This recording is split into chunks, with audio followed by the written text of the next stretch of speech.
Bonjour à tous et bienvenue dans cette nouvelle vidéo de témoignages de soignants qui ont fait le choix de se reconvertir ou d'évoluer professionnellement. Aujourd'hui, j'ai le plaisir de recevoir Camille, qui est pharmacienne de formation et qui est aujourd'hui formatrice professionnelle en aromathérapie et productrice d'huiles essentielles. Bonjour Camille, est-ce que dans un premier temps, tu peux te présenter? Bonjour Marion et bonjour à tous. Merci pour cette invitation. Effectivement, je crois que tu as dit l'essentiel. J'ai été pharmacienne, même si je me sens toujours pharmacienne. C'est quelque chose Mm. qui continue de m'accompagner. Je suis un genre de pharmacienne différent, une pharmacienne des champs maintenant. Je forme aussi mes confrères, consoeurs et autres professions médicales à l'aromathérapie. C'est la moitié de mon activité. Et le reste du temps, je fabrique des huiles essentielles. C'est-à-dire, je cultive des plantes, je les récolte, que ce soit des plantes issues de nos champs ou des plantes sauvages. Ensuite, on les distille, on les met en flacon et on les propose à nos clients, à nos patients en quelque sorte. Et, euh, et pour ça, j'ai deux associés sur cette partie-là. Ok, merci pour cette présentation. Est-ce que tu peux peut-être nous détailler un petit peu les raisons qui ont fait que tu as eu envie d'évoluer quand tu étais uniquement pharmacienne? J'ai toujours aimé la botanique depuis l'enfance, j'ai toujours aimé les plantes. J'ai choisi ensuite un cursus pharmacie, donc qui me plaisait énormément aussi, qui me plaît toujours. Et j'avais jamais connecté les deux. Ça peut paraître fou, mais pour moi, c'était deux choses différentes. Je sais, bien sûr, je savais qu'on peut soigner avec les plantes, mais la pharmacie, c'était une chose et les sorties botaniques, trouver les plantes dans la nature, les utiliser, c'en était un petit peu une autre.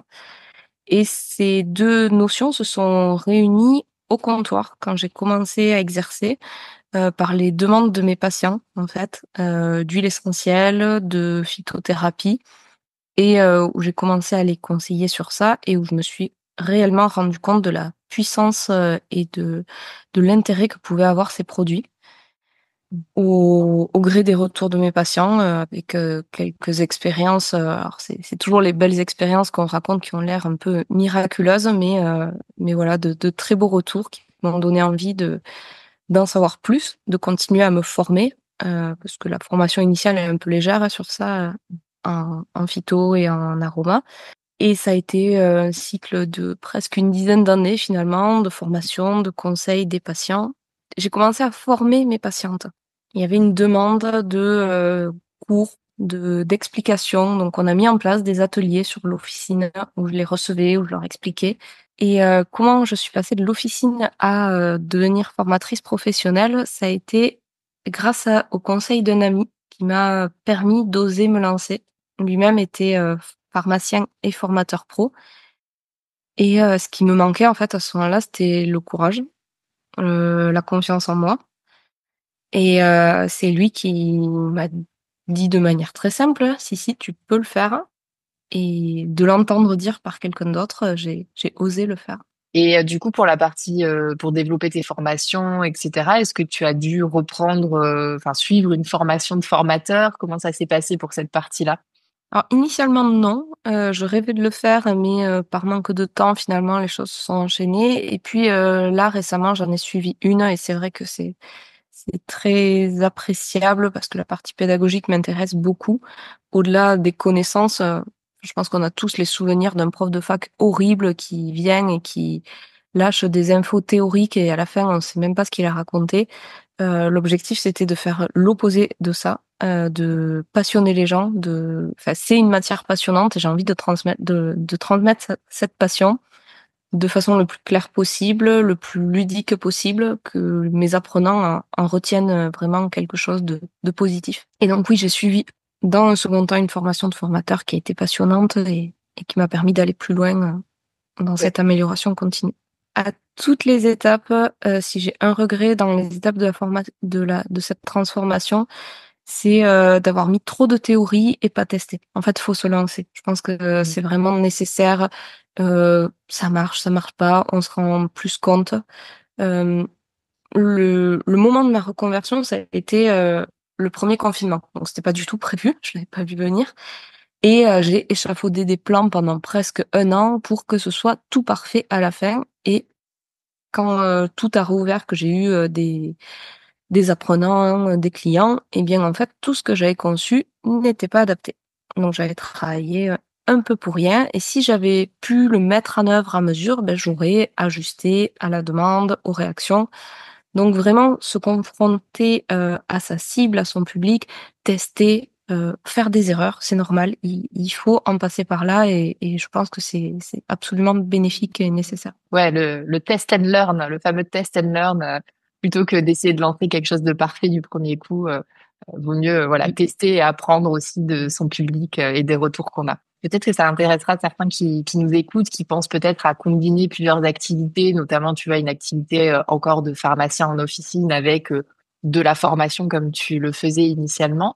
Comment tu as fait du coup pour articuler ces 2 activités? Sous quel statut tu faisais les formations? Comment ça se passait? J'ai créé, une entreprise, alors au début une auto-entreprise, pour, faire simple, et à côté, en tant que soignant, on a pour beaucoup de professions cette chance de pouvoir faire des remplacements, et actuellement avec une demande quand même conséquente. Donc j'ai arrêté d'être salariée en officine pour, être, en partie sur mon entreprise et venir compléter, le temps qui me restait, et surtout avoir un revenu complémentaire avec, des remplacements. Remplacements qui ont diminué au fil du temps, et à un moment, j'ai croisé, mes actuels associés, sur la partie production, avec qui ça a été un coup de cœur professionnel, et avec qui je me suis associée, et là, 2 sociétés, les remplacements, n'ont plus, de place. Alors Oui, tu parles d'une rencontre, qui t'a permis de te lancer dans la production. Comment tu as rencontré ces associés? Comment tu as commencé à faire, tes huiles essentielles? Est-ce que tu peux nous raconter un peu cette partie-là de ton activité professionnelle? Je les ai rencontrés de manière très simple. Pour les formations que je donnais, je voulais des huiles essentielles, donc pour, utiliser. J'avais plusieurs exigences. Je voulais qu'elles soient de la meilleure qualité possible, au niveau olfactif, au niveau thérapeutique. Je voulais qu'elles soient, bio, mais pas seulement, qu'elles soient aussi écologiques, équitables pour les producteurs, et donc c'est dans cette, recherche du producteur parfait qu'un jour je suis arrivée, chez Bohemia, et que j'ai rencontré, Julien, qui est mon associé. Donc je suis devenue cliente dans un premier temps. J'ai utilisé leurs produits avec, beaucoup de plaisir, et finalement ça s'est tellement bien passé qu'au fil des ans, la première année j'ai été cliente, la deuxième année on est devenus partenaires, et la troisième année, on m'a proposé, de s'associer. Donc on fabrique, ensemble, des huiles essentielles et des hydrolats dans le sud de la France, proche de Carcassonne. Et l'objectif, c'est toujours le même, produire la meilleure qualité possible, de restituer la plante, comme si on venait de la cueillir au jardin, avec un maximum d'éthique environnementale, et de respect des producteurs, des partenaires, et de nos clients.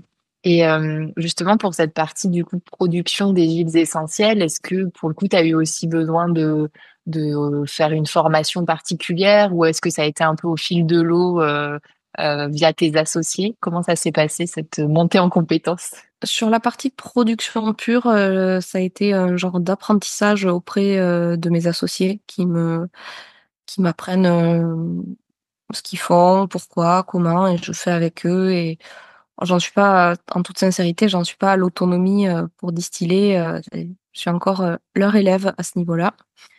Et sur la partie laboratoire, là, par contre, j'ai pu leur apporter en tant que pharmacienne, des éléments en plus. On fait de la recherche aussi, à notre humble niveau, mais on est tous les 3 passionnés par ça, comprendre, ce que contiennent les huiles essentielles, pourquoi. Donc on lance des analyses, on distille des nouvelles plantes, on explore et on essaye de comprendre ce qui se passe. Donc c'est encore une dimension en plus qui est juste pour le plaisir, celle-là. Et si, je me suis formée au fil de l'eau aussi sur, cette partie laboratoire et réglementaire, mais Et est-ce que tu peux du coup nous détailler, enfin en tout cas nous expliquer plus en détail en quoi consiste ton activité professionnelle aujourd'hui? Je sais pas à quoi ressemble une semaine type par exemple entre tes différentes activités. C'est drôle quand tu as posé la question, j'ai imaginé, pas une semaine, j'ai imaginé de la graine, d'une plante jusqu'à l'utilisateur parce qu'en fait ça réunit, c'est de tout ce cycle de, faire pousser une plante, la récolter, la transformer, l'amener à l'utilisateur et donc ça c'est ma première activité et la deuxième qui est d'apprendre aux gens à les utiliser. Donc principalement à des soignants, que ce soit en milieu hospitalier, des officinaux ou d'autres professions, par exemple, des podologues et j'adore en fait, avoir cette vision, globale de tout le processus et non seulement produire, mais permettre aux gens de les utiliser au mieux ensuite. Donc ça s'organise en mode Lego, il y a un peu de l'un, un peu de l'autre. C'est assez anarchique au fil des récoltes, au fil des formations. Pour toi, quelles sont les peut-être les difficultés d'une reconversion professionnelle pour les soignants? La première, je l'ai un petit peu évoquée au début, il me semble, c'est, d'y croire et d'oser se lancer, de croire en soi, de se dire qu'on est légitime, qu'on peut faire autre chose. Il y avait une dimension qui était assez forte pour moi, c'était, un genre de culpabilité de déserter. J'avais l'impression d'abandonner, le système de santé, d'être une personne formée en moins, au service des patients. Ça, c'était une dimension, qui était forte chez moi, dans l'envie d'être pharmacienne, c'était d'être au service des gens et j'avais l'impression de manquer, à cette vocation finalement. Bon, ça va mieux. Avec le temps, je me suis rendu compte que je pouvais apporter, différemment, que c'était pas en étant à l'officine, mais, à travers les plantes que je produis ou, à travers les formations, de permettre aux gens de se soigner autrement aussi. Et quels conseils justement tu donnerais à des gens qui souhaitent se lancer dans une reconversion ou évoluer professionnellement mais qui osent pas franchir le pas? De se faire accompagner. S'il y avait pas eu Olivier, je serais pas là à vous en parler aujourd'hui et donc mais d'accepter, de tendre la main et d'accepter de l'aide parce que même si c'est une entreprise solo qu'on construit, il faut un écosystème autour, il faut des gens, pour aider, ça peut pas se faire, 100% tout seul. Donc s'entourer et accepter que potentiellement on a besoin d'aide, soit d'un accompagnement ou en tout cas de s'entourer de personnes qui vont t'aider dans ta démarche. Même si on a les connaissances, il faut toujours un regard extérieur, quelqu'un qui si possible, qui connaisse, qui ait déjà fait, qui comprenne les enjeux pour, guider, accompagner. Alors ça doit pouvoir se faire tout seul, mais on y gagne tellement en confort et en efficacité à tendre la main plutôt que de vouloir tout faire tout seul. Vraiment, si c'était à refaire, je me ferais plus accompagner pour aller plus vite, et plus loin. C'est une évidence pour moi. Est-ce qu'il y a d'autres choses que tu aimerais nous partager aujourd'hui par rapport à ton parcours ou par rapport à des conseils quels qu'ils soient? De pas avoir peur, d'oser, de faire, on a toujours l'impression que tout sera définitif, que le monde entier, nous observe.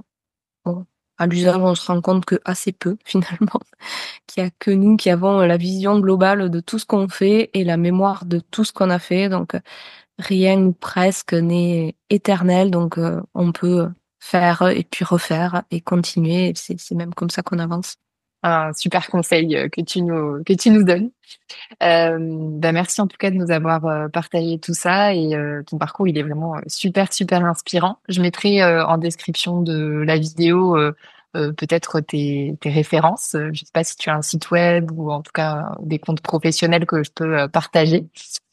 Oui, on a Euh, un site web. Vous pouvez venir nous rendre visite à la distillerie avec une petite vidéo qui dure 3 minutes où vous découvrirez les champs, comment on travaille et ce qu'on fait avec passion, avec cœur. Et puis bien sûr, vous pouvez retrouver les produits si ça vous intéresse sur notre site Bohemia. et pour la partie formation également, on a une façon de te contacter s'il y a des gens qui sont intéressés pour faire une formation avec toi. Oui, l'atelier Aroma. Bah super, bah je mettrai tout ça en description et voilà, on arrive à la fin de la vidéo. J'espère qu'elle vous a plu à tous, que vous avez appris des choses et je vous dis à très vite dans la prochaine vidéo et encore une fois merci Camille pour ton partage.